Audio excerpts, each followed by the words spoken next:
नमस्कार, आप सभी का स्वागत है टीएनपी न्यूज में। मैं हूं आपके साथ निधि उपाध्याय। नजर डाल लेते हैं उत्तर प्रदेश की खबरों पर।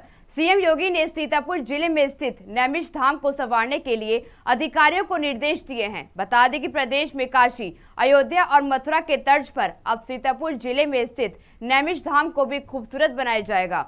नैमिषारण्य को वैदिक शहर, आध्यात्मिक और धार्मिक पर्यटन के लिए वैश्विक केंद्र के रूप में विकसित किया जाएगा। नैमिषारण्य तीर्थ तक पहुंचने के लिए जल्द लखनऊ से सीतापुर तक इलेक्ट्रिक बस और हेलीकॉप्टर सेवा भी शुरू की जाएगी। सीएम योगी आदित्यनाथ ने पर्यटन विभाग के कार्यों की समीक्षा बैठक की। बैठक में सीएम योगी ने कहा कि समन्वित प्रयासों से आज उत्तर प्रदेश नेचर, कल्चर और एडवेंचर का संगम बन रहा है। एक आकलन के अनुसार छुट्टियों पर आने वाले पर्यटकों में से 35% पर्यटकों द्वारा इको हॉलिडे बुक करने की संभावना अधिक होती है, जिससे ग्लोबल इको टूरिज्म को बढ़ावा मिलता है। प्रदेश में इको टूरिज्म की असीम संभावनाओं को आकार देने के लिए प्रयास और तेज करने की जरूरत है। आगे सीएम ने कहा कि इको टूरिज्म को गति देने के लिए पर्यटन, सिंचाई, वन, आयुष और ग्रामीण विकास आदि विभागों को एकजुट होकर प्रयास करना होगा और इसके लिए प्रदेश में इको टूरिज्म बोर्ड का गठन किया जाना उचित होगा।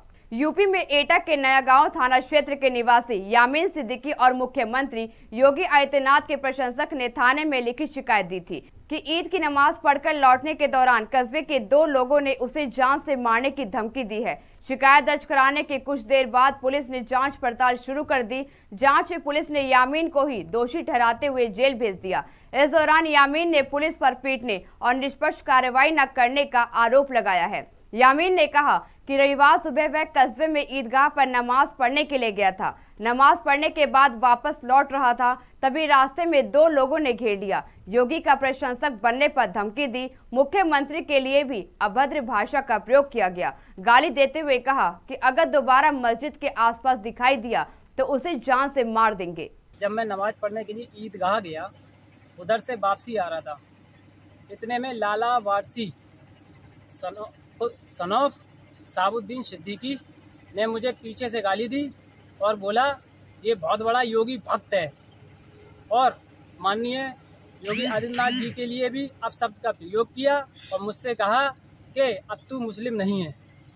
उसके बाद में हमसे ये भी कहा कि अगर तूने मस्जिद में पैर रखा तो तेरा पैर काट देंगे। यूपी की शिक्षा व्यवस्था को दुरुस्त करने में जुटी योगी सरकार प्रदेश में नाबार्ड के सहयोग से अगले 4 साल में हर जिले में एक मॉडल कंपोजिट स्कूल खोलेगी। और इतना ही नहीं, मॉडल कंपोजिट स्कूल के साथ साथ प्रदेश में अभ्युदय कंपोजिट स्कूल की शुरुआत भी की जाएगी। मौजूदा समय में प्रदेश के भीतर संचालित हो रहे परिषदीय स्कूलों में 12 स्मार्ट क्लासेस चल रही हैं। बता दें कि इस बार भारत सरकार ने 18,381 स्मार्ट क्लास की और स्वीकृति दी है। लिहाजा आने वाले 4 से 5 वर्षों में प्रदेश के हर स्कूल में स्मार्ट क्लास शुरू होगी। समाजवादी पार्टी के सहयोगी सुबह सपा प्रमुख ओपी राजभर का एक बड़ा बयान सामने आया है। उन्होंने कहा कि वह सपा प्रमुख अखिलेश यादव से मुलाकात करेंगे और पूछेंगे कि विपक्षी दलों के राष्ट्रपति पद के उम्मीदवार यशवंत सिन्हा के कार्यक्रम में उन्हें क्यों नहीं आमंत्रित किया गया।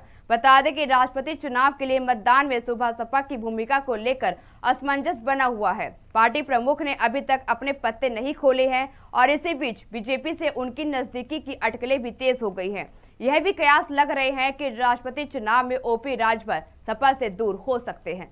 सपा विधायक आजम खान ईद मिलन कार्यक्रम में पहुंचे और इस दौरान उन्होंने कहा कि रामपुर ने बहुत अच्छे दिन देखे हैं और अच्छे दिनों की उम्मीद में कुछ लोग जिंदा हैं। वो इस लड़ाई को लड़ रहे हैं और आगे भी लड़ेंगे। जहां तक हमसे साथ दिया जाएगा और साथ देंगे। हमसे कितनी नफरत है आप जानते हैं। हम वजीर रहते अपनी बीवी और बेटे के साथ शराब की दुकान लूटने वाले हैं। आगे आजम खान ने कहा कि गले से 16,900 रुपए लूटने वाले हैं। तो जिन सरकारों का ये स्तर हो जाए तो आपको ये सोचना चाहिए कि हम सब रडार पर हैं। कोई साहब गलत फहमी में नहीं रहे, सबकी दीवार एक सी है। यहाँ पर चौकन्ने रहिए और प्यार बांटते रहिए।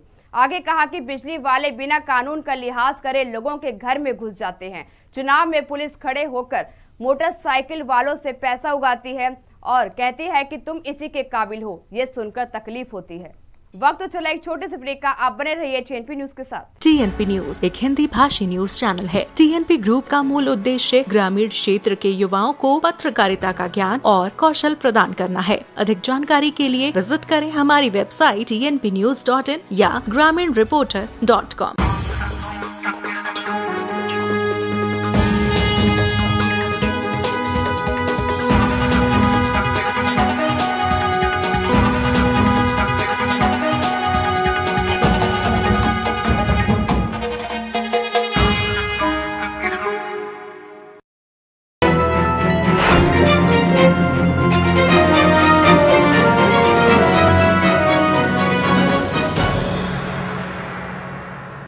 बाद एक बार फिर से आपका स्वागत है TNP न्यूज में। तो चलिए खबरों की ओर रुख कर लेते हैं।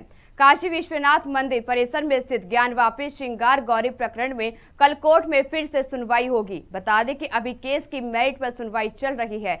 मुस्लिम पक्ष अपनी दलीलें पेश कर रहा है। इसके बाद हिंदू पक्ष कोर्ट के सामने अपना दावा पेश करेगा। 12 जुलाई को जब मुस्लिम पक्ष की जिरह पूरी हो जाएगी तो उसके बाद हिंदू पक्ष अपनी दलील पेश करेगा कि मुकदमा सुनवाई योग्य क्यों है। कल सुनवाई से पहले हिंदू पक्ष ने ट्रस्ट बनाने का ऐलान किया है। ट्रस्ट का नाम श्री आदि महादेव काशी धर्मालय मुक्ति न्यास रखा गया है। अयोध्या में ईद उल अजहा की नमाज संपन्न होने के बाद प्रशासन ने राहत की सांस ली। बता दें कि ईद के दिन शहर के मुख्य मस्जिदों के बाहर भारी पुलिस बल और CRPF के जवान तैनात रहे। नमाजियों के लौटने तक पुलिस फोर्स सड़क पर मुस्तैद रही। वहीं नमाज से पहले जामा मस्जिद के आसपास पुलिस ने सुरक्षा का घेरा बना रखा था। इस दौरान मजिस्ट्रेट और पुलिस अधिकारी तैनात रहे ताकि बिना किसी दंगे या विवाद के नमाज पूरी की जा सके। नोएडा के sector 93A Supertech emerald court स्थित ट्विन टावर को गिराने के लिए अंतिम ब्लास्ट की रूपरेखा तैयार कर ली गई है। सूत्रों के मुताबिक 19 जुलाई को आयोजित होने वाली बैठक में इसका प्रस्तुतिकरण दिया जाएगा। बता दें कि इस बैठक में प्राधिकरण, builder agency, CBRI, jet demolition, police समेत करीब 20 एजेंसियों के प्रतिनिधि शामिल होंगे। स्ट्रक्चरल ऑडिट रिपोर्ट 7 जुलाई तक सुपरटेक बिल्डर और एडिफिस इंजीनियरिंग प्रबंधन को प्राधिकरण को देना था, जो कि अभी तक नहीं दिया गया है। वहीं ट्विन टावर के अंतिम ब्लास्ट के दिन 500 पुलिसकर्मियों की ड्यूटी लगाई गई है। आखिरी ब्लास्ट से पहले रिहर्सल भी होगी। इसमें सुरक्षा के साथ साथ निरीक्षण आदि भी होंगे। जहां भी कमी दिखेगी उसे दूर करने का काम किया जाएगा ताकि अंतिम ब्लास्ट के दौरान किसी तरह की चूक ना हो सके। रायबरेली के लालगंज कोतवाली क्षेत्र में 2 वाहनों की आपस में टक्कर हो गई, जिसकी वजह से 2 लोग गंभीर रूप से घायल हो गए। सूचना मिलते ही पुलिस मौके पर पहुंची और घायलों को इलाज के लिए जिला अस्पताल में भर्ती करवा दिया गया और साथ ही मामले पर संज्ञान लेते हुए आगे की कार्रवाई की गई। रायबरेली के गुरबख्शगंज थाना क्षेत्र में घर के अंदर युवक का शव फांसी के फंदे से लटकता मिला। सूचना मिलते ही पुलिस मौके पर पहुंची और शव को कब्जे में लेकर पोस्टमार्टम के लिए भेजा। साथ ही मामले की जांच पड़ताल भी शुरू कर दी। पुलिस को पूछताछ में आसपास के लोगों से पता लगा कि पारिवारिक कलह के चलते युवक ने फांसी लगाई है। रायबरेली के सलौन थाना क्षेत्र में लापता युवक का शव मिलने से हड़कंप मच गया। सूचना मिलते ही पुलिस मौके पर पहुंची और शवों को कब्जों में लेकर पोस्टमार्टम के लिए भेज दिया। साथ ही पुलिस ने मामले की जांच की तो मृतक की पहचान कालू नाम से हुई। प्रदेश में इस हफ्ते बारिश की गतिविधि कम रहने वाली है और साथ ही कई दिन ऐसे होंगे जिस दिन मौसम साफ रहेगा और उमस भरी गर्मी खूब परेशान करेगी। मौसम विभाग के अनुसार 16 जुलाई तक प्रदेश में बहुत ज्यादा बारिश की संभावना नहीं है और इस दौरान पश्चिमी और पूर्वी यूपी के कुछ हिस्सों में आसमान में आंशिक बादल छाए रहेंगे और गरज के साथ हल्की बारिश या बूंदाबांदी भी हो सकती है। मौसम विभाग की माने तो हवा के कम दबाव वाले क्षेत्र सक्रिय नहीं होने की वजह से अगले 1 सप्ताह तक बारिश वाले बादल नहीं बन पाएंगे और इन दिनों में ऊंचाई वाले बादल आते जाते रहेंगे और इसी बीच कड़ी धूप की वजह से उमस और बढ़ेगी। उत्तर प्रदेश के बुलेटिन में इतना ही। बाकी देश और दुनिया की तमाम खबरों के लिए आप देखते रहिए TNP न्यूज और खबरों को विस्तार से जानने के लिए आप हमारी वेबसाइट पर भी लॉगिन कर सकते हैं। हमारी वेबसाइट है www.tnpnews.in। नमस्कार।